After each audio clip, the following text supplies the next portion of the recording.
Olá, gente querida, todo mundo bem? Sextou, né? Hoje, sexta-feira, e estamos no último capítulo dessa semana, o capítulo 15 de Atos, e que bom que você está conosco, alguns desde o primeiro capítulo. A Adriana já está aí. A gente acabou de vir da Casa de Deus agora, um culto de oração muito forte, clamamos por uma ação de Deus nesse tempo de crise. E eu queria declarar algo hoje, uma percepção muito pessoal. Vou dizer como disse Paulo, né? Paulo disse: eu não falo isso porque Cristo me disse para falar, mas acho que tem o Espírito Santo, e então estou falando movido por ele. Então, queria dizer algo. Desde o domingo, dia 15 de março, quando o governo declarou que as reuniões deveriam ser feitas não mais presencialmente, mas online, e proibiu a aglomeração, desde o dia 15 até hoje, contam 40 dias. Nós pensávamos em voltar no dia 29, o pastor chegou a anunciar, dia 29 estaremos aqui, porque o governo pediu 15 dias de separação, né? 15 dias de distanciamento, foi chamado de isolamento, distanciamento, quarentena. Na realidade, a quarentena, que são 40 dias, está terminando hoje. E 40, gente, preste atenção nisso. As coisas na Bíblia elas têm um significado muito maior do que a gente imagina. 40 é um número muito especial, muito emblemático, muito significativo. Hoje foi um dia muito importante, até triste para a história do Brasil. Nós tivemos um super-ministro saindo hoje de manhã da sua posição de ministro, tivemos o presidente fazendo uma declaração no final do dia, opiniões à parte, partidos à parte. Foi um dia difícil para o Brasil. No 40º dia desde que se instalou, aquele domingo que se instalou o início da quarentena. Se você for analisar na Bíblia, 40 foi o tempo que Moisés passou no palácio, 40 anos. Depois 40 anos no deserto, depois 40 anos dirigindo o povo. Elias ficou 40 anos separado. A Bíblia diz que Jesus tirou 40 dias de jejum. Elias tirou 40 também. Por 40 dias, o gigante Golias desafiou o povo de Israel. Há muitas coisas que estão ligadas ao número 40 na Bíblia. 40, nós entendemos que é o número das limitações humanas. É um número muito significativo. E hoje, quando começou o dia e eu vi o pronunciamento de manhã, eu me lembrei, fazem 40 dias que nós começamos nessa quarentena. Então eu sei que a partir de hoje, coisas novas nós vamos ver surgir. Isaías 43, 18 e 19, o Senhor diz assim: eis que faço coisa nova. Você não está prestando atenção? O Senhor pergunta para nós. Vai sair à luz algo novo. Depois você lê na sua Bíblia. Então prepare-se. Se você está orando, continue orando. Se você não estava orando, comece a orar a partir de agora. Há coisas que Deus vai começar a fazer. Quem sabe a cura é liberada agora, quem sabe uma vacina, uma mudança radical nos estudos a respeito do corona. Há alguma coisa acontecendo a partir do dia de hoje. Já começou a acontecer. Então, a gente vai poder, na semana que vem, quando nos encontrarmos, né, para o povo da Nova Vida de Piedade, amanhã nós temos uma live às 10h30 da manhã com a Josi, mas segunda nós estamos de volta no capítulo 16. Então, hoje, nós vamos fazer o 15, semana que vem vamos conversar e quem sabe vamos ter coisas para comentar. Amém? Capítulo 15, eu espero que você tenha lido para tornar nosso estudo mais interessante, não é? Ele é um capítulo muito interessante na história da igreja, porque Pedro já alcançou o primeiro gentio, que foi Cornélio. Paulo é salvo, Paulo é conduzido e monitorado por Barnabé, é levado de volta, é mandado de volta para sua cidade original, para Tarso, fica lá por um bom período, são 10 anos aproximadamente. O próprio Barnabé vai lá e busca para operar a partir de Antioquia, que se tornou a nova base missionária, já que Jerusalém ficou sob ataque. E aí eles saem para a primeira viagem missionária, desde o capítulo 13, saem de Antioquia, vão rodando, vão para Chipre, o lugar onde nasceu pelo menos era a cidade original de Barnabé. Barnabé e Saulo começam, depois Paulo vai pegando o protagonismo, aí começa a ser Paulo e Barnabé, e eles vão operando milagres e pregando a palavra. O foco era pregar a palavra. E as igrejas foram se abrindo nas casas, e o povo se reunindo, a palavra tendo livre acesso. As coisas foram acontecendo, só que a perseguição veio, os judeus invejosos perseguiram Paulo, ele foi para outra cidade, eles vieram atrás, foram para uma outra, eles vieram atrás, o apedrejaram, ele quase morreu, e ele decide voltar pelas cidades, confirmando os crentes, elegendo presbíteros, que eram líderes para cuidar dos crentes que ali moravam, e que conheceram Jesus através da pregação de Paulo e Barnabé. Ele volta para Antioquia. Quando eles chegam em Antioquia, é o que está acontecendo aqui. Tem uma controvérsia. Judeus desceram lá da Judéia e vieram ensinar aos irmãos novos da igreja de Antioquia, se eles não se circuncidassem, segundo o costume de Moisés, eles não podiam ser salvos. E essa abertura já é suficiente para a gente conversar muito. Rosângela chegou aí, que bom. Maria Sônia e outros queridos que estão nos assistindo. Gente, durante a história inteira da igreja, houve uma batalha contra os rituais. Eu tenho uma dificuldade com os rituais. Santa Ceia, por exemplo, é um rito. Mas eu luto para que na minha igreja, na nossa igreja, a formalidade do rito não quebre a sacralidade, não quebre o que é santo. Santa Ceia, por exemplo, é uma reunião onde o Senhor não determinou que ela tem que ser feita todo mês. Mas nós instituímos assim, e amém, não há pecado nenhum em fazê-la todo mês. Mas, por nos reunirmos todos os meses, e a nossa faz 1, 2, 3, 4, 5 reuniões de Santa Ceia, não é? Costumamos ter 5 pelo menos. A gente faz no domingo 3 vezes, fazemos na terça de manhã, fazemos na quarta. Mas é muito fácil que aquilo que se repete caia no... perca o sabor, perca o gosto. Você toma café todo dia de manhã com sua esposa. Depois de 30 anos, é mais um café, é a mesma esposa. Se você não se vigiar, você não vai curtir e dizer, ô meu amor, parece que é a primeira vez, ou como se fosse a última, mas você dá valor àquele momento. E os judeus cresceram no seu judaísmo baseados em ritos, tem que fazer isso, não pode fazer aquilo. A circuncisão foi o batismo do Velho Testamento. O Senhor estabeleceu desde Abraão que o povo separado ia se circuncidar, os homens, né, tinham que tirar parte do seu membro, uma pele, uma membrana que hoje na operação de fimose é algo similar, mas eles tinham que fazer aquilo, era doloroso, eles ficavam dias se curando, mas uma prova de que você pertencia ao povo de Deus era esse batismo da circuncisão. Só que agora a igreja alcançou novos caminhos, novos rumos, novos povos, saiu do domínio dos judeus e foi para os gentios, os que não eram da linhagem do povo judeu. E eles não estavam acostumados a esses rituais que vieram desde o pai Abraão. Agora Pedro e Paulo estão ganhando gente para Jesus que não tem nada a ver com o judaísmo. De repente aparece uma comitiva lá na igreja de Antioquia dizendo, ó, se vocês não se circuncidarem, vocês não vão ser salvos, vocês têm que obedecer o ritual de Moisés.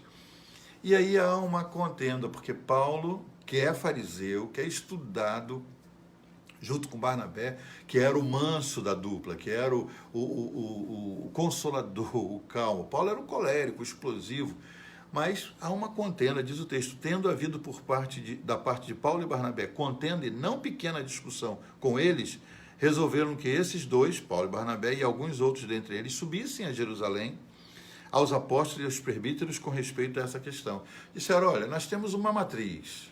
O conselho, os apóstolos que viveram com Jesus, Pedro, Tiago, irmão de Jesus, estão lá ainda. Vamos lá para a gente conversar. E aí é o famoso concílio, a convenção de Jerusalém, do capítulo 15 de Atos. Eles vão lá até a Judéia, sobem a Jerusalém, e lá eles têm uma reunião. E aí, depois de muita briga, de muito rolo, tem que circuncidar, não tem que obedecer os ritos, eles chegam a uma conclusão. Isso com o apoio de Tiago, irmão de Jesus, que interferiu. Pedro falou, e Pedro disse, vocês sabem que eu sou judeu, mas o Senhor me orientou aí na casa de Cornélio, e ele foi tocado pelo Espírito Santo, ele recebeu o Espírito Santo antes de ser batizado nas águas, provando que o Espírito Santo tem um critério muito mais liberal que o nosso. O Espírito Santo os encheu antes de eles cumprirem o ritual do batismo, então nós não podemos ser mais rigorosos que o Espírito Santo. eles também foram envolvidos na promessa do Senhor. E Pedro lembra da promessa, Tiago endossa, e aí eles chegam a uma conclusão do seguinte: vamos estabelecer que para esse povo novo, gentios, que eles se abstenham dos ídolos, qualquer tipo de idolatria, porque os judeus sempre preservaram perdi a palavra. O monoteísmo, que é só ter um Deus. As únicas 3 religiões do mundo que tem um só Deus que são monoteístas é o judaísmo, o cristianismo e o islamismo. Então, os judeus sempre deram as derrapadas, de vez em quando se envolviam com um ídolo aqui, um Deus de uma outra nação, isso sempre trazia o castigo de Deus, mas eles sempre reverenciaram Jeová como seu único Deus. Agora, os gentios vinham de culturas gregas, romanas, com influência de muitos deuses, de mitologia. Então, vamos estabelecer para eles, tem que se abster desses ídolos. E tem que se abster de sangue, de comer carne com sangue, carne sufocada, de animais que não foram mortos devidamente, e da impureza sexual, que era muito comum nos cultos, principalmente nos cultos pagãos que os gregos faziam, os romanos também. Então, eles decidem estabelecer apenas essas regras básicas. E aí, Paulo e Barnabé voltam, então, a Antioquia. Nessa hora, eles voltam para lá, e quando chegam lá, eles decidem, por convite de Paulo, fazer uma nova viagem. Então, Paulo diz para ele, vamos, disse Paulo, versículo 36, voltemos agora para visitar os irmãos por todas as cidades nas quais anunciamos a palavra do Senhor, para ver como passam. Era o coração de um Paulo apóstolo. Dos 5 ministérios, na nossa mão nós podemos perfeitamente ilustrar isso. Esse aqui é o ministério do apóstolo, que toca todos os outros dedos. Esse é o ministério do profeta, que aponta o caminho, aponta a verdade. Esse é o ministério do evangelista, que vai mais longe. Esse é o ministério do pastor, que tem um anel, que tem aliança com o povo. Esse é o ministério dos mestres, que é pequeno, mas ele tem muita facilidade. Ele entra no ouvido que os outros não entram. Então, esse dedo, ele pode coçar o ouvido das pessoas para que elas entendam a palavra. 5 ministérios. Paulo queria voltar para reconhecer os trabalhos que as igrejas que ele começou estavam tendo, queria fortalecer as pessoas. Então, Paulo disse, vamos fazer outra viagem, voltemos agora. E aí Barnabé, tadinho, Barnabé aconselha que devam levar aquele João Marcos, que no capítulo anterior abandonou a caravana e voltou para Jerusalém. Agora é a hora de Paulo dizer, não. Que o colérico tem essa coisa de vingança. Não. Vou não. Conosco ele nos abandonou. Então, Paulo não achava justo, diz o verso 38, levarem aquele que se afastara desde a Panfilha, não os acompanhando no trabalho. Está lá nos capítulos anteriores. Houve então, olha que texto, houve entre eles, sobre o manso Barnabé e o colérico Paulo, houve entre eles tal desavença que vieram a separar-se. Então Barnabé, levando consigo a Marcos, que já estava com eles, né? Filho daquela irmã Maria, onde eles oraram lá quando Pedro estava preso. O pastor pregou sobre isso hoje. Mas esse Barnabé diz, então eu vou com Marcos, João Marcos. E navegou para Chipre, a cidade original dele. E Paulo, ele não falou, não vou em viagem nenhuma então. Nós somos muito... quando entramos em discussões, a gente quer assumir de vítima e tal. Barnabé podia dizer, então não quero saber de viagem nenhuma, você que se vire. Não, ele falou, ok, eu vou viajar. Eu vou fazer uma viagem missionária, só que eu vou sem você. Você não quer que levemos João Marcos? Eu vou com ele, eu faço uma viagem com ele.